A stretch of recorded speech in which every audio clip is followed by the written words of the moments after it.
Bonsoir et ravi de vous retrouver ce soir pour une nouvelle émission consacrée au patrimoine sartois. Plus belle Massarthe s'est arrêtée ce soir à Torcé en Valais pour vous faire découvrir un village charmant mais aussi chargé en patrimoine comme vous pouvez le voir derrière moi avec la présence de ce dolmen vieux de 6000 ans.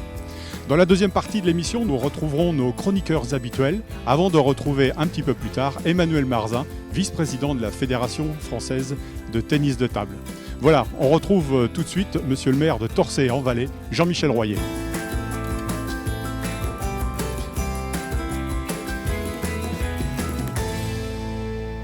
Voilà, on retrouve Jean-Michel Royer, le maire de Torcé en Valais. Monsieur le maire, bonjour, merci de nous accueillir. Merci beaucoup à LMTV Sarthe de venir dans notre petit village sartois. C'est toujours agréable de vous recevoir. Eh ben, c'est un plaisir partagé. Alors justement, est-ce que vous pouvez nous présenter votre village de Torcé en Valais? Combien d'habitants? Qui habite ici à Torcé en Valais? Alors les Torcéens et Torcéennes sont au nombre de 1430, une population plutôt jeune et dynamique. Parlez-nous un petit peu du monde culturel et associatif ici à Torcé. 13 associations d'ordre ludique, des associations d'ordre festif, des associations d'ordre culturel notamment. Alors, monsieur le maire, vous êtes intarissable sur votre village. C'est votre premier mandat, vous êtes le premier édile, on va dire, d'une équipe qui a été rajeunie en plus. Une équipe volontaire, une équipe qui me booste, une équipe qui est vraiment derrière moi, présente sur le terrain, et ça c'est hyper important, au contact de la population, ça c'était notre souhait de mandat, et puis avec un petit toile de fond, avec une volonté de mettre beaucoup de soucis sur la sécurité. Justement, à propos de sécurité, il y a ce fameux radar pédagogique qui est installé dans le centre-bourg, puisqu'il y a un taux de fréquentation de véhicules qui est assez conséquent, on va dire, dans le village. 2000 véhicules jour sur le pont de la Vive-Parence, et effectivement ça nécessite un minimum d'aménagement pour pouvoir avoir une sérénité totale en termes de sécurité, bien entendu. Alors la vie d'un village, c'est aussi ses commerces, ses entreprises. Parlez-nous un petit peu de ce qu'on peut trouver ici à Torcé-en-Valais, dans les villages. Alors, dans notre village, on a réussi à garder du commerce local. On a donc une boulangerie, on a une épicerie, on a 2 coiffeuses, on a un bar tabac presse qui fait également jeu. Donc, c'est relativement dynamique. On est à une force également en termes d'artisanat, puisqu'on est aux alentours de 40 et quelques, je crois de mémoire, 44 artisans et commerçants dans le village. Donc, on a quand même cette richesse-là.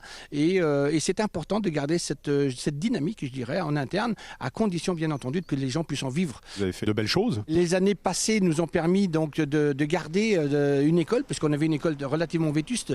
Mes prédécesseurs ont mis en place une école d'une valeur de 3 millions d'euros, en pleine sécurité dans le cœur du bourg, avec à la fois cantine scolaire, accueil périscolaire, école élémentaire et école maternelle. Aujourd'hui, nos projets, on s'oriente plutôt sur du maintien je dirais de l'habitat, maintien du patrimoine de la collectivité. Et puis, on a quand même, et je peux le dire en préambule, un projet de rénovation énergétique, notamment sur de la production électrique. Est-ce que vous pouvez nous en dire un petit peu plus alors ? Je ne sais pas si je peux vous en dire beaucoup plus aujourd'hui. Ce n'est qu'un projet de mandat, un projet, une opportunité en même temps. L'idée, c'est qu'on puisse trouver des fournisseurs qui pourraient utiliser les toits plats de la collectivité pour fournir intégralement, si c'est possible, en autoconsommation, la consommation totale de l'ensemble des bâtiments communaux. Eh bien, merci, monsieur le maire.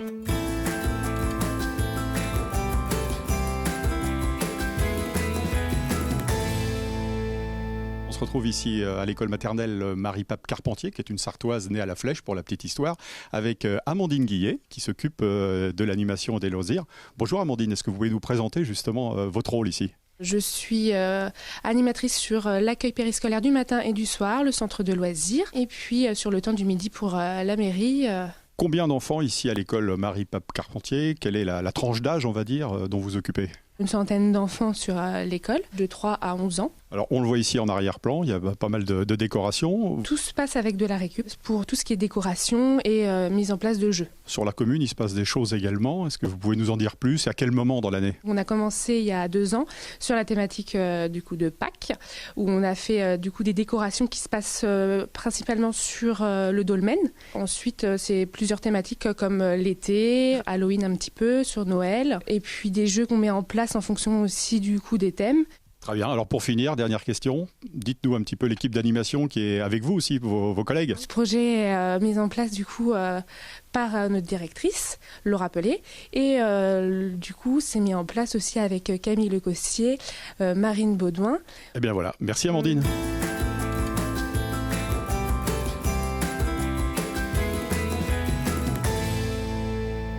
Voilà, on se retrouve dans l'église de Notre-Dame, ici à Torçay-en-Vallée, avec Armel Rousseau, qui est le président de l'association culturelle et patrimoine. Et nous sommes devant un vitrail assez exceptionnel. Ce vitrail s'appelle la crucifixion. Quand on regarde avec précision, le verre n'est pas forcément de couleur uniforme, mais il a été travaillé au niveau des plantes, au niveau des auréoles qu'on voit au-dessus du Christ et de la Vierge. On voit aussi au niveau des dalmacées, des robes de Marie-Madeleine et de l'épouse de Charles de Coham, le travail de cette époque. Monsieur Rousseau, alors c'est un vitrail exceptionnel, on peut dire unique en Sarthe. On ne va pas dire unique, mais enfin on va dire que c'est la merveille de Torçay, voilà, au niveau des vitraux, oui. Alors vous qui êtes en charge du patrimoine ici à Torçay-en-Vallée, il y a plein de choses à voir. Il y a notamment un parcours patrimonial qui va être mis en place sur une distance assez réduite, on va dire, mais avec plein de choses à découvrir. Alors, avec le Perche sartois et la commune de Torçay, on a travaillé toute l'année sur un parcours signalétique concernant un parcours découverte du patrimoine de Torçay. Alors, ce qui est unique à Torçay, c'est que dans un petit parcours, moins de 500 mètres, on peut remonter le temps de l'époque néolithique, puisqu'on a un dolmen qui a plus de 6000 ans, jusqu'à la mairie qui a été construite en 1926 et qui est avec l'architecte Lévesque, bien connu sur Le Mans, avec une architecture art déco. Vous avez des maisons du 15e et 19e. On a un lavoir qui fait un clin d'œil à la période hygiéniste. On a aussi à côté de la Vive Parence une statue de la Vierge. Elle a été mise ici seulement au 19e, mais elle fait un clin d'œil au pèlerinage de Torçay. Qui rassemblait des milliers de personnes à une époque. Au début du 20e, il y avait le train qui arrivait à Torçay. Et les jours du pèlerinage, il y avait des trains spéciaux comme à Lourdes. Et ces jours-là, il pouvait y avoir jusqu'à 4 ou 5 000 personnes qui venaient en pèlerinage. D'où la richesse de l'église. Monsieur Rousseau, est-ce que vous pouvez nous parler aussi de l'exposition qui se tient actuellement à Torçay-en-Vallée ? Nous avons une exposition Torçay en musique, parce que, chose extraordinaire pour un village comme le nôtre, la musique est importante depuis 1640 jusqu'à nos jours. 1640, c'est la mise en place d'un orgue. Un orgue dans un village, c'est exceptionnel, parce qu'il y en avait un à la cathédrale, il y en avait un à Notre-Dame-des-Marais et il y en avait un à Torçay. Bon, on peut le lier sans doute au pèlerinage. Voilà. Et puis il y a eu les fanfares. Enfin, la musique à Torçay a toujours été des moments importants de notre village. Eh bien merci.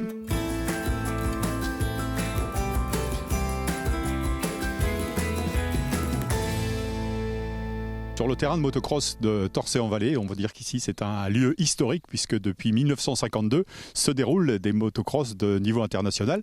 Christian Le Tessier, vous êtes le président du club depuis 1998. Bonjour, est-ce que vous pouvez nous présenter votre section avec tous ses membres, j'imagine ? Donc le club de Torçay-en-Vallée, c'est 200 bénévoles, c'est également 150 partenaires, donc c'est vraiment une très belle organisation qui maintenant a une dimension nationale, voire internationale, puisque nous avons eu la chance cette année d'avoir un titre de champion du monde avec Nicolas Musset.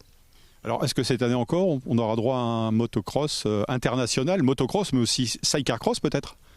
Alors Torçay-en-Vallée, oui, c'est effectivement du motocross, mais c'est surtout du sidecar cross, c'est ce qui fait la réputation du circuit de Torçay. Donc cette année, nous allons organiser le championnat de France Élite.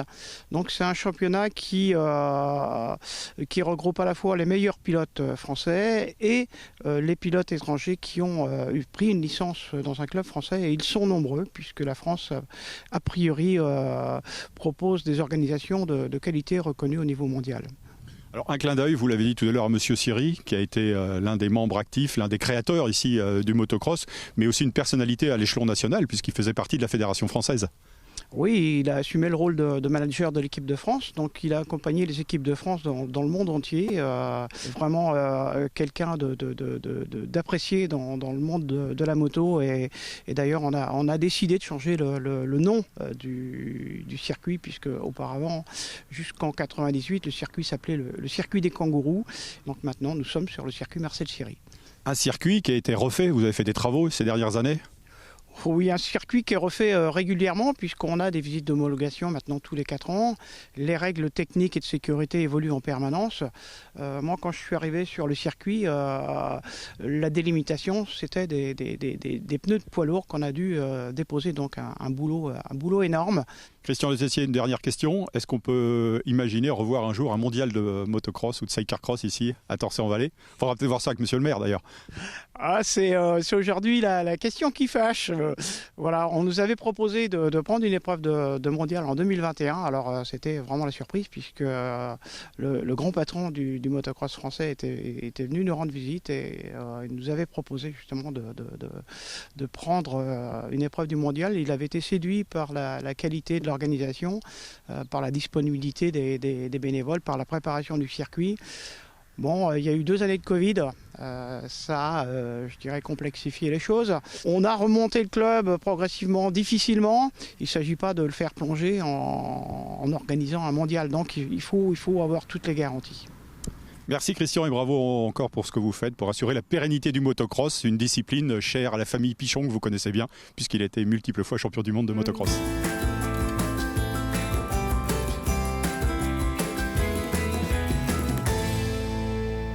Voilà, on se retrouve dans un endroit bien reposant, au château des Aulnay, ici avec Éric Huchet, son propriétaire. Bonjour Éric, alors est-ce que vous pouvez nous parler de ce magnifique endroit ? Eh bien, cet endroit, c'est un endroit un petit peu spécial et caché. Je dirais que même les gens de Torçay ne connaissaient pas avant qu'on le rouvre à la circulation, quelque part.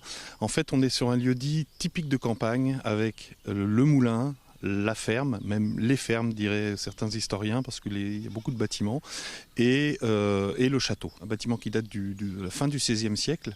C'est un reste d'un bâtiment plus ancien, qui a été détruit au cours du XVIe, XVIIe siècle. La seule chose que je sais vraiment, c'est qu'il y a un acte de vente en 1650 aux sœurs visitandines du Mans, qui ont acheté la terre des Aulnay à la veuve du dernier seigneur des Aulnay qui s'appelait Thielin. Éric, vous êtes un Torcéen d'adoption, vous êtes chanteur lyrique, ténor, vous êtes un globe-trotter. Est-ce qu'on peut dire qu'ici c'est un peu votre havre de paix ? Ah oui, tout à fait, tout à fait. C'est-à-dire c'est un lieu qu'on a investi il y a 19 ans maintenant, avec ma compagne qui est aussi chanteuse, qui était vraiment un endroit qui nous permettait de nous retrouver, un endroit dans lequel on pouvait s'exprimer hautement, c'est-à-dire vraiment chanter avec un endroit assez grand pour pouvoir mettre les pianos, travailler ensemble sans aucun problème et surtout sans voisins. Parlez-nous un petit peu de votre actualité, puisque vous chantez aux 4 coins de l'Europe, voire du monde peut-être. C'est plutôt une activité européenne, même si ça m'est arrivé d'aller chanter aux États-Unis et au Japon, mais j'ai une activité plutôt française. La prochaine actualité, c'est Salomé de Richard Strauss à l'Opéra de Paris, suivant l'année prochaine des choses, les Brigands à l'Opéra aussi, d'autres, la Petite Renarde Rusée, beaucoup de choses à l'Opéra de Paris. Là, je reviens de Dijon où j'ai chanté dans Turandot. La transmission, c'est quelque chose auquel vous êtes très sensible visiblement, puisqu'il y a 2 ans, je crois, vous avez emmené une classe de Torçay-en-Vallée visiter l'Opéra Garnier. Oui, c'est un projet qui est tout à fait dans la lignée de l'association qu'on a fait monter à Torçay qui s'appelle les Festins Lyriques, qui est une association qui permet d'organiser des concerts lyriques avec des jeunes chanteurs ou moins jeunes chanteurs. Et là, à Torçay, il y avait cette occasion que j'avais d'aller chanter à l'Opéra Garnier dans les Noces de Figaro. Et je me suis dit, il y a quelque chose à faire là-dessus. Donc je me suis arrangé avec la production et on a réussi, grâce à différentes aides et l'aide de la municipalité aussi, de faire déplacer 2 classes de Torçay, ce qui n'est pas rien parce qu'il faut les bus, il faut beaucoup de choses comme ça. Et donc les enfants ont pu faire une visite de l'Opéra Garnier et assister à une répétition. Il y a un champ de travail phénoménal et c'est surtout, on s'aperçoit de la richesse que c'est et surtout que c'est la base de tout le reste. Merci Éric.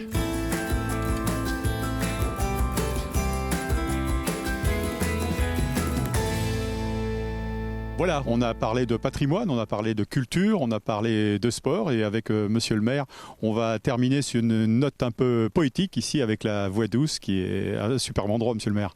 Oui, tout à fait. Cette voie douce a été mise en place dans un environnement de verdure, évidemment. Elle dessert le haut du village, une partie habitable et en desserte locale avec le Mont et Mamers, avec la partie sud du territoire et notamment l'accès à l'école pour mettre en sécurité l'ensemble de nos concitoyens qui passent effectivement par cette voie douce avec de l'éco-pâturage aux côtés.